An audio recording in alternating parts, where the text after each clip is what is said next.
শেখ হাসিনা সরকারের বিরুদ্ধে মানুষের নানান কারণে ক্ষোভ ছিল, এই কথা সত্য। কিন্তু 5 আগস্ট তার সরকার পতনে যে গণ অভ্যুত্থান সংঘটিত হয়েছিল, তার পেছনে যে যুক্তরাষ্ট্রের প্লট নির্মাণ করা ছিল, সরাসরি মার্কিন হস্তক্ষেপ ছিল, সে কথা এখন স্বীকার করে নিচ্ছেন খোদ ডক্টর মোহাম্মদ ইউনূস সরকারের শুভাকাঙ্ক্ষী, পরামর্শদাতা এবং সমন্বয়কদের যে দল জাতীয় নাগরিক পার্টি এনসিপি, তার অভিভাবকদের কেউ কেউ, যেমন ফরহাদ মজহার, যুক্তরাষ্ট্রের কলম্বিয়া বিশ্ববিদ্যালয়ের অধ্যাপক, অর্থনীতিবিদ এবং জননীতি বিশ্লেষক Jeffrey David sax Sheikh Hasina সরকার পতনে মার্কিন গোপন অভিযান বিষয়ে যে একটি লেখা লিখেছিলেন আরও বেশ কিছুদিন আগে, সেটিকে ফরহাদ মজহার সমর্থন করছেন। তিনি বলছেন যে এটিকে একেবারে উড়িয়ে দেওয়া যাবে না, এবং একই সঙ্গে তিনি বেশ ইন্টারেস্টিংলি বলছেন যুক্তরাষ্ট্র যে কারণে ডক্টর মোহাম্মদ ইউনূসকে বেছে নিয়েছিল, তিনি সেসব উদ্দেশ্য সার্ভ করতে পারছেন কিনা সেই প্রশ্ন তুলেছেন।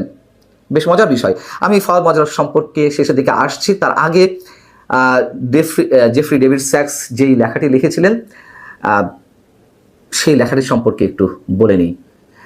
তার লেখার শিরোনাম ছিল the very strong evidence of the US role in toppling the government of Imran Khan in Pakistan raises the likelihood that something similar may have occurred in Bangladesh. অর্থাৎ পাকিস্তানে ইমরান খান সরকারের পতনে যুক্তরাষ্ট্রের যে ভূমিকা ছিল, ঠিক একই ধরনের ভূমিকা বাংলাদেশে শেখ হাসিনা সরকার পতনের ক্ষেত্রে দেখা গেছে প্রমাণ সাপেক্ষে। তিনি তার লেখাতে বলছেন, এই লেখাটি হয়তো অনেকের পড়া নেই, জানা নেই, সেই কারণে অংশ বিশেষ তুলে ধরতে চাই। তিনি বলছেন, দক্ষিণ এশিয়ার 2 সাবেক প্রধান নেতা, তাদের সরকার পতনে যুক্তরাষ্ট্রের গোপন অভিযান চলেছে। তাদের মধ্যে একজন পাকিস্তানের ইমরান খান, আর একজন হচ্ছেন বাংলাদেশের সাবেক প্রধানমন্ত্রী শেখ হাসিনা।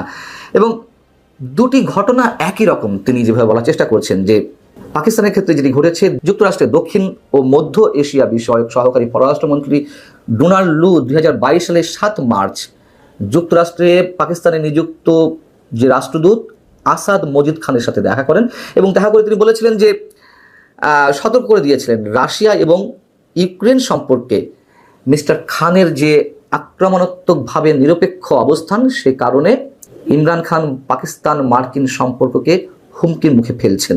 এবং লু এ কথা জানিয়ে দিয়েছিলেন যে তার সরকারের বিরুদ্ধে যদি অনাস্থা আনা হয় পার্লামেন্টে, তাহলে তার মতো যারা সরকারি কর্মকর্তা পাকিস্তানে রয়েছেন অথবা যুক্তরাষ্ট্রে রয়েছেন, তারা নিরাপদ থাকবেন, অন্যথায় ভয়ঙ্কর কিছু হতে পারে। এ কথা আমরা সবাই জানি। এবং ডোনাল্ড লুয়ের সেই বক্তব্য রেফারেন্স আকারে টেনে নিয়ে এসে বলছেন যে বাংলাদেশে সাম্প্রতিক সহিংস অভ্যুত্থানেও মার্কিন যুক্তরাষ্ট্র একই ভূমিকা পালন করেছে।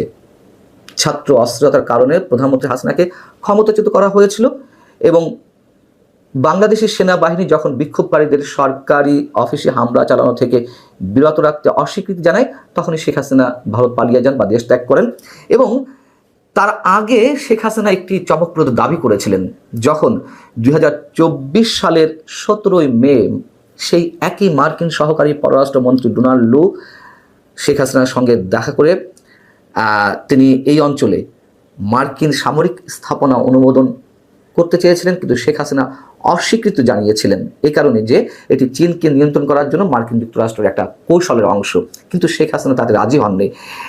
এবং শেখ হাসিনা ডোনাল্ড লু সম্পর্কে আওয়ামী লীগ নেতৃত্বাধীন যে 14 দল ছিল, সেই দলের নেতাদের ডেকে বলেছিলেন যে সাদা চামড়ার লোকদের একটি দেশ তাকে পতনের চেষ্টা করছে। এবং আপনাদের নিশ্চয় মনে আছে, শেখ হাসিনা এই ধরনের বক্তব্য দিয়েছিলেন যে সাদা চামড়ার একটি দেশের লোক তাকে বলছেন, প্রস্তাব দিয়েছেন এখানে একটি খ্রিস্টান রাজ্য তৈরি করার। জেফ্রি স্যাক্স বলছেন যে কিন্তু শেখ হাসিনা তিনি জোটের নেতাদের সামনে বলেছিলেন তিনি কারোর সঙ্গে আপোষ করতে চান না। ইমরান খানের মতো শেখ হাসিনাও নিরপেক্ষতার বৈদেশিক নীতি অনুসরণ করেছিলেন, যার মধ্যে কেবল মার্কিন যুক্তরাষ্ট্রের সাথেই নয়, চীন ও রাশিয়ার সাথেও গঠনমূলক সম্পর্ক ছিল, যা মার্কিন সরকারকে গভীরভাবে আতঙ্কিত করেছিল। এবং হাসিনার যে অভিযোগ তার সত্যতা প্রমাণের ক্ষেত্রে জেফ্রি ডেভিড স্যাক্স আরও কয়েকটি প্রসঙ্গ নিয়ে এসেছেন। তার মধ্যে একটি হচ্ছে, বাংলাদেশ 2টি সামরিক চুক্তি স্বাক্ষর করতে বিলম্ব করেছিল বা অস্বীকার করেছিল, যেগুলো 2022 সাল থেকে মার্কিন যুক্তরাষ্ট্র খুব জোর দিয়ে চালিয়ে আসছিল। তার মধ্যে একটি ছিল জেসোমিয়া, অর্থাৎ general security of military information, যার মাধ্যমে বাংলাদেশকে ওয়াশিংটনের সাথে সামরিক সহযোগিতার জন্য আবদ্ধ করতে চেয়েছিল যুক্তরাষ্ট্র, এবং প্রধানমন্ত্রী হাসিনার সরকার স্পষ্টতই এতে স্বাক্ষর করতে অস্বীকৃতি জানিয়েছিলেন। এই জায়গায় এসে জেফ্রি ডেভিড স্যাক্স বলছেন যে যদি এই বিষয়ে মার্কিন কংগ্রেসে কোনো অভিযোগ জানানো হয় তাতে কোনো লাভ নেই, বরং এই বিষয়ে এগিয়ে আসা উচিত জাতিসংঘের। কারণ গোপন শাসন ব্যবস্থা পরিবর্তন অভিযান আন্তর্জাতিক আইনে স্পষ্টতই অবৈধ এবং বিশ্ব শান্তির জন্য অনেক বড় হুমকি। কারণ এগুলো জাতিগুলোকে গভীরভাবে অস্থিতিশীল করে তোলে এবং প্রায় যুদ্ধের মতন ভয়ঙ্কর কিছু সূত্রপাত ঘটায়, পাশাপাশি নাগরিক বিশৃঙ্খলার দিকে নিয়ে যায় সংশ্লিষ্ট রাষ্ট্রগুলোকে। তিনি বলছেন যে পাকিস্তান ও বাংলাদেশের ক্ষেত্রে জাতিসংঘের নিরাপত্তা পরিষদের উচিত প্রধানমন্ত্রী ইমরান খান এবং সাবেক প্রধানমন্ত্রী হাসিনার সরাসরি সাক্ষ্য গ্রহণ করা, যাতে এই দুই নেতার সরকার উৎখাতে মার্কিন যুক্তরাষ্ট্রের ভূমিকার প্রমাণ মূল্যায়ন করা যায়। এবং জেফ্রি ডেভিড স্যাক্স আরও একটি পরিসংখ্যান তুলে ধরেছেন যে যুক্তরাষ্ট্র 1947 সাল থেকে 1989 সাল পর্যন্ত এরকম গোপন অভিযান বিভিন্ন রাষ্ট্রের সরকার পতনের জন্য তারা অভিযান চালিয়েছে 64টি ক্ষেত্রে সফল হয়েছে। এর বাইরে আরও অনেক ধরনের অভিযান তারা পরিচালনা করেছে যেগুলো সফল হয়নি। এখন বলি ফরহাদ মজহার সম্পর্কে।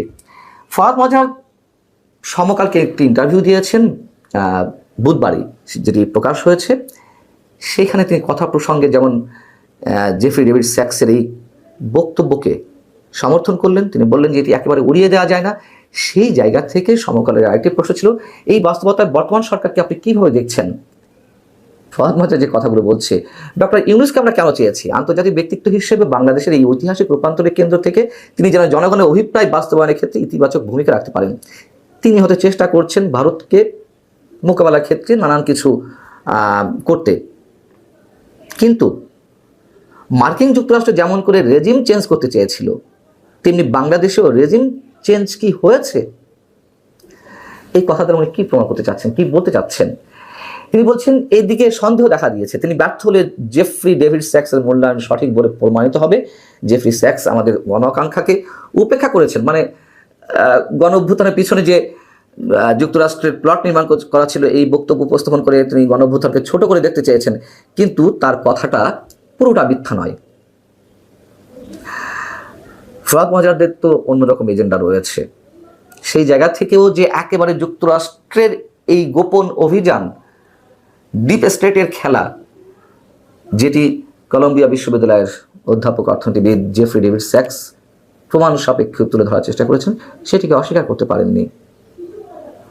অতএব প্রমাণ আরও মিলবে। সাধারণ মানুষ অংশ নিয়েছিল অভ্যুত্থানে, এই কথা সত্য, কিন্তু সাধারণ মানুষ জানতেন না যে এর পেছনে কি খেলা রয়েছে, এটাও সত্য। বারবার আমি একই কথা বলি। ভালো থাকুন সবাই।